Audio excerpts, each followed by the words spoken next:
Okay, so get this. Our listeners have sent in a whole bunch of stuff Yeah. about this thing called the Baltimore Plot. Mm. And wow, uh, I got it's just the name itself. It sounds Yeah. like we're about to jump into some kind of spy thriller. It really does, doesn't it? But the crazy thing is, Okay. reality is just as captivating as. Oh, wow. Yeah. Okay, so Yeah. before we get into all the details and the specifics here, Sure. can you set the stage for us? What is the historical context for all of this? Okay, so picture this. All right. It's February 1861. Okay. America is on the edge of a civil war. Oh, wow. 7 states in the South have already seceded from the Union. So meaning they formally withdrew from the United States? Exactly. Wow. And they did all this over the very heated issue of slavery. Wow. Okay, so talk about a powder keg. Yeah. Right in the middle of all this, Yeah. we have Abraham Lincoln, Yep. newly elected president, Yes.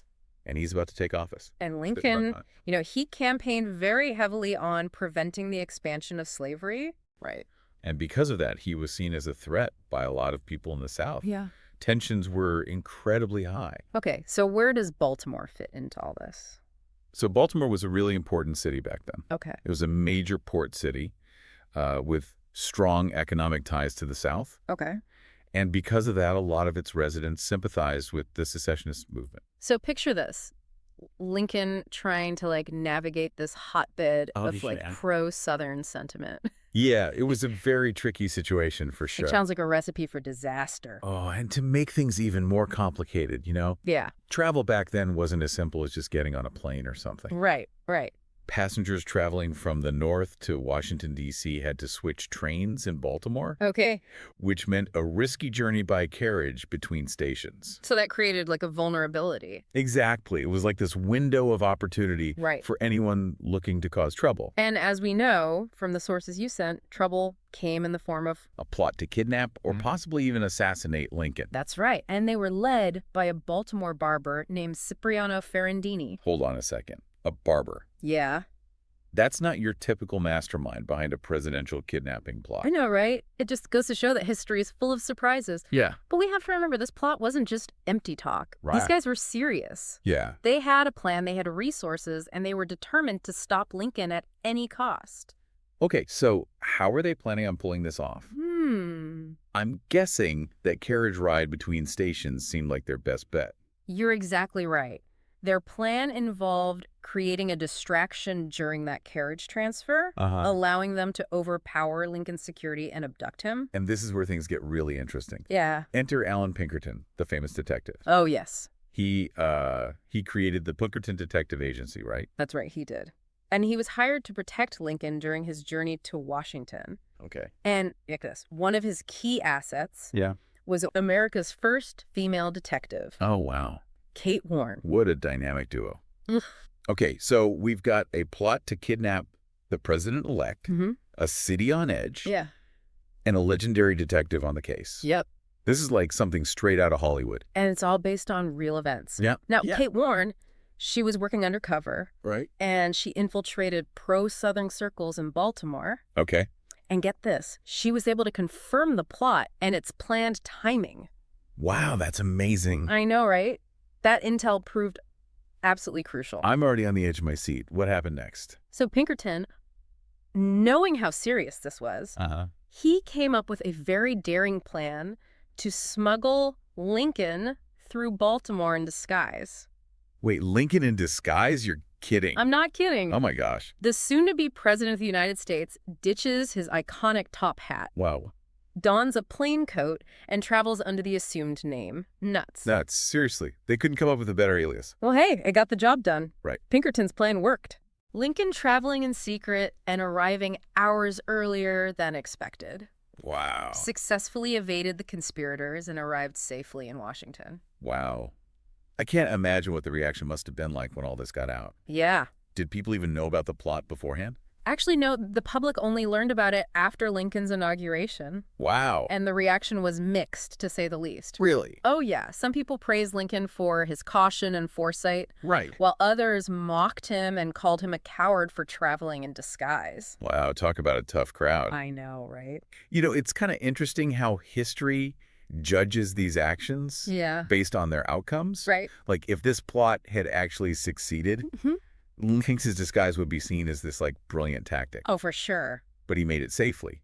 So some saw it as, like, unnecessary paranoia. Right. And it makes you think about the position of leadership. Uh-huh. Right. Balancing your safety with how the public perceives you. Yeah. Especially in a time like that with so much division and unrest. Yeah, it's like walking a tightrope. Exactly. And we can't forget about the context. Oh, yeah. Of course. Lincoln wasn't just facing, like, criticism from his political opponents, but, like, actual threats on his life. Real danger. This wasn't theoretical. No. These were people actively plotting to kidnap him or even assassinate him. Absolutely. And this Baltimore plot, as crazy as it sounds, Right. it wasn't just some random thing. Oh, really? No. Lincoln faced threats throughout his entire presidency. Wow. Just a few months after taking office, he was again advised to travel in disguise. Oh, wow. This time through Virginia. Okay. Because of rumors of an ambush. So this wasn't just a one-time thing. Nope. This was a constant threat. Throughout his presidency. It really was. It's no wonder that he was always described as being so burdened by the weight of his office. Absolutely. And that Baltimore plot happening at the very start of his term really casts a long shadow over his entire presidency. It makes you realize how vulnerable even the most powerful people can be. Yeah. You would think that the President of the United States would have the best security imaginable. Yeah. And yet, here's Lincoln sneaking around in disguise. I know. Like a character in a spy novel. It really challenges how we think about power and security. It does. And it also makes you think about Pinkerton and his agency. Right. They were operating in a world where security protocols were still being developed, and they had to be so creative and resourceful to protect him. Yeah, speaking of the Pinkertons, their role in all of this is fascinating. It really is. They were more than just private detectives. They were like the forerunners of modern-day intelligence agencies. That's a great comparison. Right. Yeah, they were pioneers. Yeah. Not just in detective work, but also in intelligence gathering and threat assessment. I'm curious to know more about how they did what they did. Sure. Like what made them so successful. Well, they were masters of disguise, infiltration, and surveillance. They understood the importance of building these networks of informants, gathering information from both, like, the underworld and high society. So they weren't just chasing after criminals. No. They were actively trying to prevent the crimes from happening. Exactly. Proactive, not reactive. Okay. And that approach was crucial in stopping the Baltimore plot. Right. Imagine if they hadn't been there. Yeah. If Lincoln hadn't had that protection. Oh my gosh, the consequences could have been catastrophic. No kidding. It's crazy to think how this one event, this almost forgotten chapter, could have completely changed the course of the Civil War. Oh, yeah. And by extension, the entire nation as we know it today. It really shows you how important these what-if moments are in history. Right. It's not just about thinking about the past, but learning from it for the present and the future. Right. By studying these near misses, these turning points. We can better appreciate how fragile our institutions are, how precious peace is, and how important leadership is in times of crisis. I agree with you. We often think of history as a set of fixed events. Yeah.